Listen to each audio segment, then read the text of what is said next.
자, 오늘 저희가 약간 레트로 중계 컨셉으로 레트로 중계 캐스터를 모셔서 MBC ESPN 손흥민 선수 데뷔골 우리가 또 조합이기 때문에 네. 그 영광을 떠올릴 수 있게 기대했는데 오늘 손흥민 선수는 나오질 않았고 네. 하지만 입중계는 처음, 그리고 저랑 프리미어리그 중계는 15년 만에 하셨는데 정말 네. 소감이 어떤가요?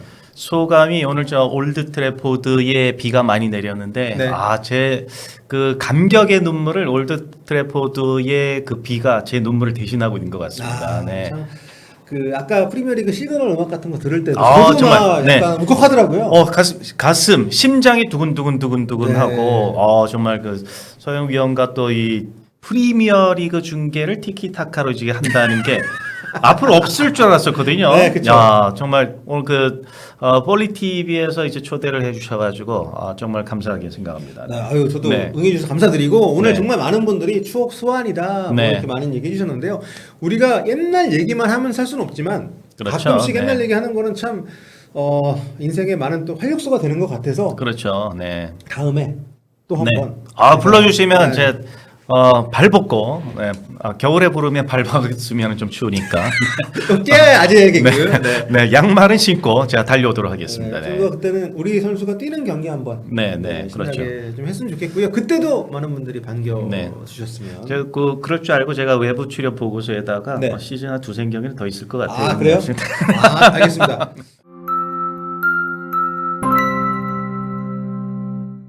네, 볼로TV 성욱입니다. 오늘 신성대 캐스터와 함께 아주 재밌게 입중계를 했었는데요.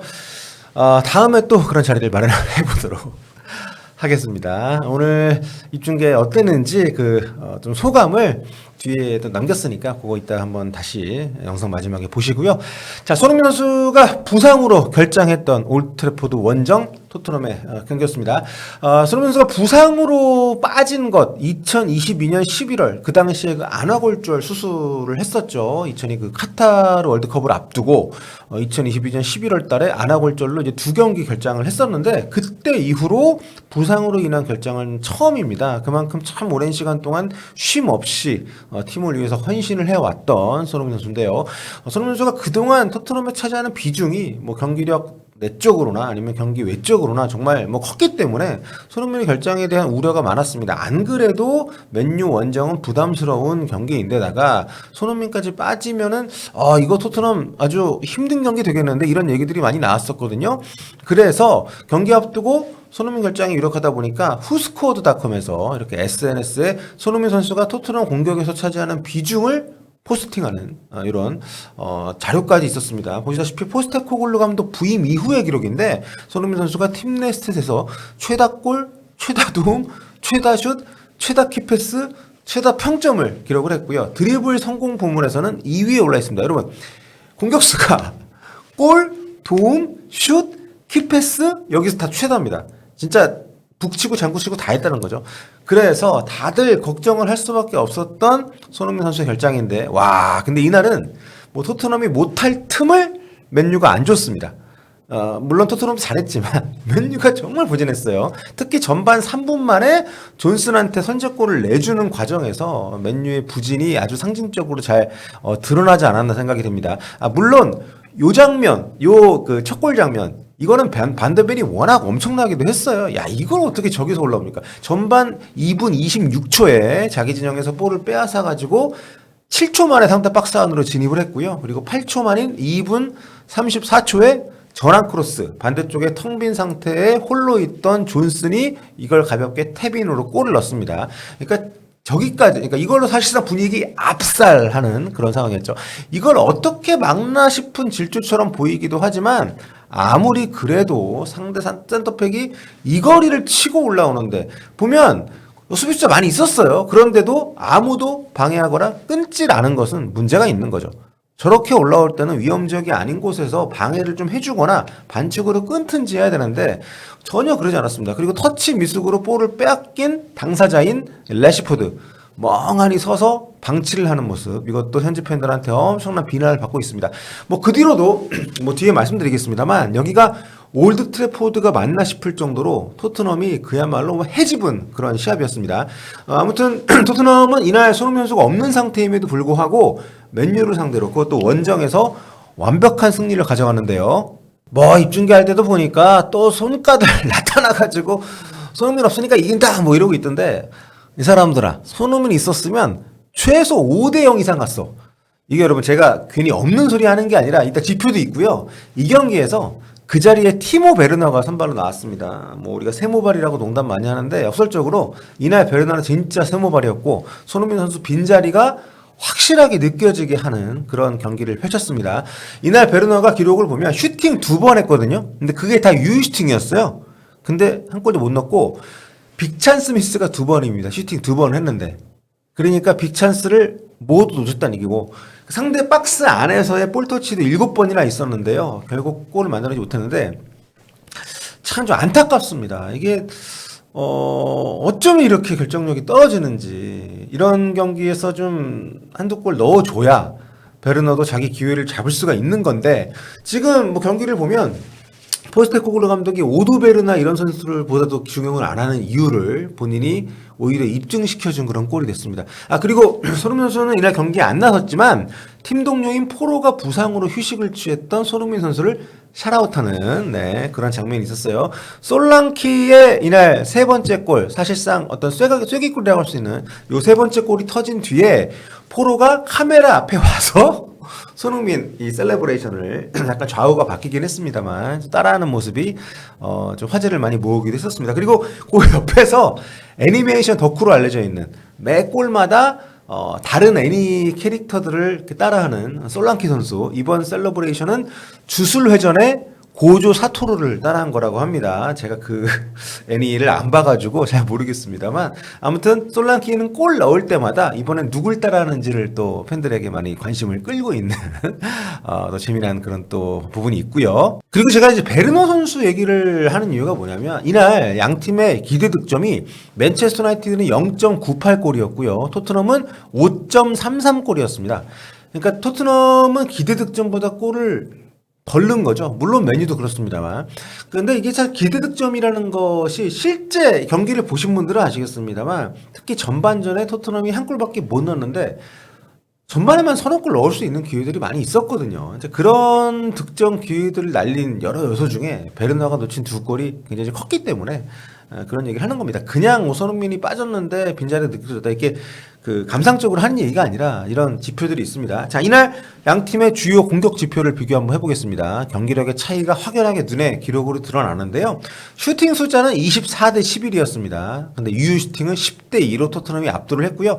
빅찬스가 무려 9대 0입니다. 그리고 빅찬스 미스도 맨유는 빅찬스가 없었으니까 놓친 것도 없고 토트넘은 무려 6차례나 빅찬스에서 골을 못 넣었다. 이렇게 기록으로 남아있고요. 참 모르겠습니다. 그러니까 토트넘이 최근에 그래도 어느 정도 분위기가 바닥은 치고 올라왔다 하더라도 맨유 원정 가서 이렇게 압도적인 경기를 할 거라는 예상은 못했는데 그만큼 맨유가 좀 부진했다는 생각이 들고 또 맨체스터 유나이티드가 스타팅 라인업도 좀 어수선하게 짰습니다만 상대의 어떤 강점들이 드러날 때 거기에 대한 대응을 못했던 전술적인 미스들 그래서 지금 현지에서도 요 이미지 나는 두 팀을 모두 존중한다. 하지만 그들의 시대는 끝나고 있다. 여기서 두 팀 모두 그들 이건 리버풀하고 맨시티입니다. 근데 테나 감독이 리버풀과 맨시티에 대해서 했던 이 말이 조롱의 대상이 되고 있고요.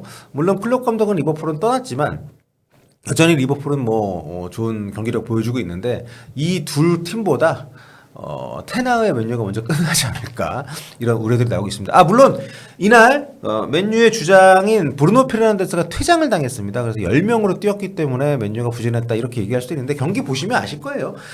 브루노 페르난데스가 전반 42분에 퇴장을 당했는데 그 전에도 토트넘의 경기력을 압도했습니다. 이날 맨체스터 유나이티드가 뭐 실수도 많았고 이상할 정도로 선수들이 토트넘 선수들에게 공간을 많이 내줬습니다.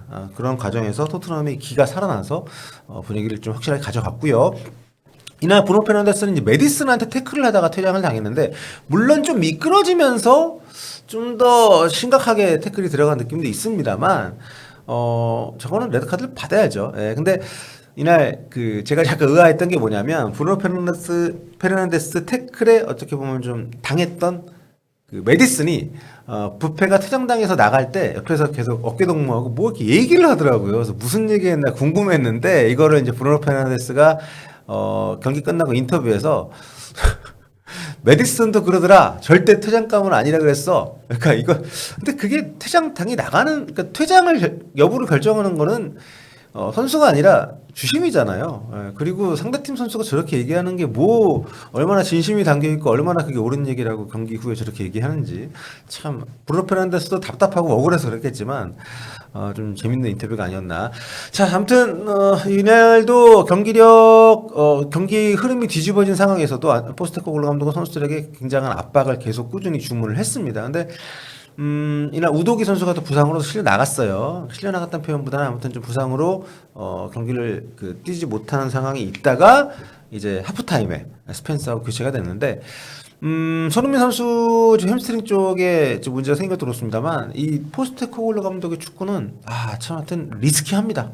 굉장히 위험 요소를 안고 선수들이 시즌을 좀 진행을 해야 되는 그런 상황이 좀 이어지고 있기 때문에 걱정이 좀 많이 되는데 아무튼 더 이상의 좀 부상자들이 좀 안 나왔으면 좋겠고 손흥민 선수도 빨리 좀 회복을 했으면 좋겠고요. 자, 그리고 최근 토트넘 솔랑키 존슨 이 두 선수의 활약이 놀랍습니다. 솔랑키 3경기 연속골, 3경기에서 3골 1도움이고요. 존슨 4경기 연속골입니다. 지금 컵대회 리그 또 유로파 리그 이번 또 맨유 원정까지 상당히 인상적이고 근데 이날 존슨도 보면 경기력 자체가 그렇게 좋지 않았거든요. 그래서 개인적으로 경기를 보면서 이 존슨하고 베르너는 서로 약간 좀 여집합, 교집합이 없는 그런 관계다. 베르너는 문장까지는 잘 가는데 골을 못 넣는 선수라면 존슨은 별로 귀여운 게 없어 보이는데 골을 잘 넣고 있어요. 좀 그런 부분들이 좀 대비가 되는 모습이었고 이날은 개인적으로 메디슨도 상당히 폼이 올라왔다는 것 다시 한번 보여줬지만 쿨루셉스키가 정말 좋습니다. 포스테코글루 감독이 올 시즌에 지금 미드필더 비수마가 좀 부진하긴 합니다만 메디슨을 아래로 내리면서 쿨루셉스키를 공격형 미드필더로 이동을 시켰잖아요. 중앙으로. 굉장히 활약이 최근에 좋고요. 이 경기에서는 특히 엄청난 찬스 메이킹, 키패스 만들어냈습니다. OPTA, 그러니까 옵타 집계가 이뤄진 2003년 이후로 올드 트래포드 원정에서 이 오픈 플레이 찬스 메이킹을 한 경기에 7번 한 선수가 쿨루셉스키가 처음이랍니다. 이거 엄청난 기록이죠. 게다가 심지어 이 포트몹 통계를 보면요. 포트몹 통계에서는 키패스, 찬스 메이킹 9번을 냈어요. 진짜 엄청나지 않습니까? 그만큼 이 쿨루셉스키가 이날 뭐 골도 넣었습니다만 상당히 팀 공격을 매끄럽게 해주는 역할을 잘해주고 있다. 아무튼 뭐 토트넘 입장에서는 이번 시즌에 굉장히 큰 어떤 좀 전환점이 될 수 있는 중요한 경기였습니다. 뭐 이 흐름을 계속 좀 이어가기를 바라는 토트넘인데 토트넘이 이제 다음 주말에는 일요일에서 월요일 넘어가는 이번하고 경기 시간이 같네요. 예, 밤 12시 반에 브라이턴 원정 경기를 갑니다. 그 사이에 유로파리그 페렌치바로시 원정 경기가 있는데 이왕 맨유전 빠진 김에 손흥민 선수가 그 페렌치바로시 원정도 좀 쉬었으면 좋겠고요. 리그 브라이튼 원정에 좀 몸이 완벽하다면 돌아올 수 있는 몸 상태가 됐으면 좋겠습니다. 지금 A매치 소집 여부에 대해서도 좀 얘기들이 많이 나오고 있는데 일단 네, 뭐 상황을 좀 봐야 될 것 같고요. 뭐 대표팀 명단 발표에는 포함이 되지 않을까 싶습니다. 대표팀에 별도의 좀 전갈이 간 것이 아니라면. 자, 오늘 빅매치 손흥민 선수가 뛰지 못해 아쉽긴 하지만 입중계 신스대 캐스터가 함께 했거든요. 뭐 아주 많은 분들이 보질 않았지만 재밌었습니다. 뭐 다음에 머지않아 제가 또 한번 자리를 마련할 테니까 그때 많이 응원해 주시고요. 오늘 신스대 캐스터 소감 한번 들어보도록 하겠습니다.